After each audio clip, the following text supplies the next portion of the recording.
নমস্কার। জ্যোতিষের কুষ্টি বিচার করতে হলে সবার আগে যেটা আমি বলি এবং দেখতে হয় সেটা হচ্ছে কুষ্ঠের স্ফুট বিচার। কুষ্ঠের স্ফুট বিচার ছাড়া কুষ্টি বিচার সঠিক হয় না। বিচার হয়তো হয়, কিন্তু সেই কুষ্টির ভেতরে প্রকৃতপক্ষে আর কি দোষ আছে এটা জানতে গেলে এই কুষ্টির স্ফুট বিচার অত্যন্ত গুরুত্বপূর্ণ এবং অপরিহার্য। যারা বিষয়টা জানে বোঝে তারাই একমাত্র উপলব্ধি করবে আমার এই কথাটা।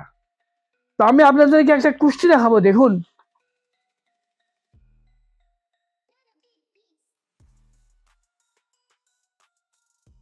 এটি একটি ছেলের কুষ্টি। এর জন্ম আর নামগুলো তো আমি কখনোই বলি না, ওই শর্ট নামটা দেয়া আছে ওটাই দেখুন। এর জন্ম তারিখ 28/3/88, সময় সন্ধে 4টা, বিকেল 4:55, হাওড়াতে জন্ম। এর সমস্যাটা কি না, বিয়ে হচ্ছিল না। তো এ আরো জ্যোতিষীদের কাছে গেছিল। তো এর কুষ্টিতে একটা দোষ আছে আমি দেখলাম না, নবমপতি না, এর দোষটা যেটা, চতুর্থে মঙ্গল আছে, ভৌম দোষ করেছে, আর সপ্তমে রবি আছে। সপ্তমে রবি থাকলে বিয়ে হয় না, বিয়েতে বাধা হয়।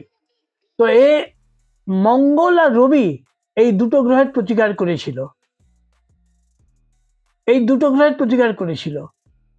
তো করার পরেও এর বিয়ে হয়নি। এই দুটো গ্রহের প্রতিকার করার পরেও এর বিয়ে হয়নি, অদ্ভুত ব্যাপার। তখন আমার কাছে যখন এলো, আমার স্ফুট বিচারের কথা শুনে, যে উপরের কুষ্টি থেকে কিছু বোঝা যায় না, ভেতরের কুষ্টিটাই আসল। এবং ভিতরের কুষ্টিতে কি দেখলো, এবং এর কুষ্টিতে অনেকগুলো ভালো যোগ আছে। দেখুন, এর নবমপতি নবমে আছে, এটাকে চন্দ্রপ্রভা যোগ বলে। নবমপতি নবমে আছে, আর আইপতি আয়স্থানে আছে। নবমপতি নবমে, আইপতি আয়স্থানে, এগুলো ভালো যোগ। কিন্তু এই কুষ্টিটার যখন আমার কাছে এলো, তখন আমি বললাম যে কুষ্টি, এই তো মঙ্গলের দোষ প্রতিকার করলে আর তো কোনো আটকানোর কথা নয়, বিয়ে হয়ে যাওয়ার কথা, তো হয়নি কেন? বলো বিয়ে তো হয়নি, আপনি দেখুন। আমি তখন এর কুষ্টিটার স্ফুট বিচার করলাম। স্ফুট বিচারে কি পেলাম, সব ভালো, খারাপ কিছু নেই। শুধু রাহু গ্রহটা আছে নৃত্যলিপ্সা অবস্থায়। রাহু গ্রহ নৃত্যলিপ্সা অবস্থায় থাকলে কি হয়, বিবাহে বাধা হয় এবং স্ত্রী নাশ করে দেয় বা স্বামী নাশ করে দেয়। এই রাহু গ্রহ যদি নৃত্যলিপ্সা থাকে, তো রাহু নৃত্যলিপ্সা অবস্থায় আছে, তো এটাকে আমি বললাম যে এই রাহু গ্রহটার প্রতিকার করা দরকার। এই রাহুটা আছে বোধ হয় ষষ্ঠে রাহু, এবং কুম্ভে রাহু খুবই শুভ। ষষ্ঠে রাহু আছে, খুবই শুভ, শত্রু নাশ করে। ষষ্ঠ স্থানের পাপগ্রহ অত্যন্ত শুভ। কিন্তু এর ক্ষেত্রে এই রাহু গ্রহটাই এর বিবাহে বাধাকারক হয়ে গেছে। কারণ স্ফুট বিচারে এই রাহু নৃত্যলিপ্সা অবস্থায় আছে। নৃত্যলিপ্সা অবস্থায় থাকলে পতি বা পত্নী নাশ করে, আর পতি বা পত্নীর লাভে বাধা সৃষ্টি করে। তো আমি বললাম যে রাহু গ্রহটার প্রতিকার করার দরকার। তো রাহু গ্রহটার প্রতিকার করে দিলাম। অদ্ভুত ব্যাপার, মাত্র 2 মাসের মধ্যে এর বিয়ে হয়ে গেল। এবং এটাই হচ্ছে স্ফুট বিচারের গুরুত্ব।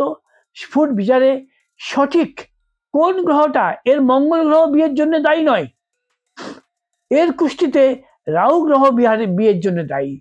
এর কুষ্টিতে রাহু গ্রহটা বিয়ের জন্য দায়ী, এবং রাহু গ্রহটার যেই প্রতিকার হয়ে গেল, তখনই এর বিয়েটি হয়ে গেল। তো অদ্ভুত একটা মানে ব্যাপার, যে সঠিক বিচার না হলে সঠিক প্রতিকারও হয় না। আপনার 9টা গ্রহ আছে কুষ্টিতে, আপনি কি 9টারই প্রতিকার করে নেবেন? এটা তো সম্ভব না। ভালো গ্রহের তো প্রতিকার করতে নেই, খারাপ সেটা ক্ষতি করে দেয়। তাহলে কোন গ্রহটি প্রকৃত খারাপ? আপনার একটা শরীরে একটা রোগ হয়েছে, একটা অপারেশন করতে হবে, এটা কি আপনার রোগটা পিঠে, আপনি কি পেটে অপারেশন করে দেবেন? নিশ্চয়ই না। আপনার রোগটা হাতে, আপনি কি পায়ে অপারেশন করে দেবেন? নিশ্চয়ই না।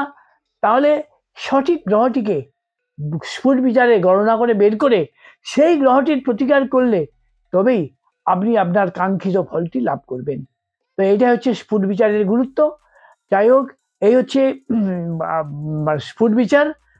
আপনাদের যদি আমার এই ভিডিওটা ভালো লাগে তাহলে আমার এই চ্যানেলটাকে সাবস্ক্রাইব করে পাশের এই বেল বাটনটাতে পুশ করে দেবেন।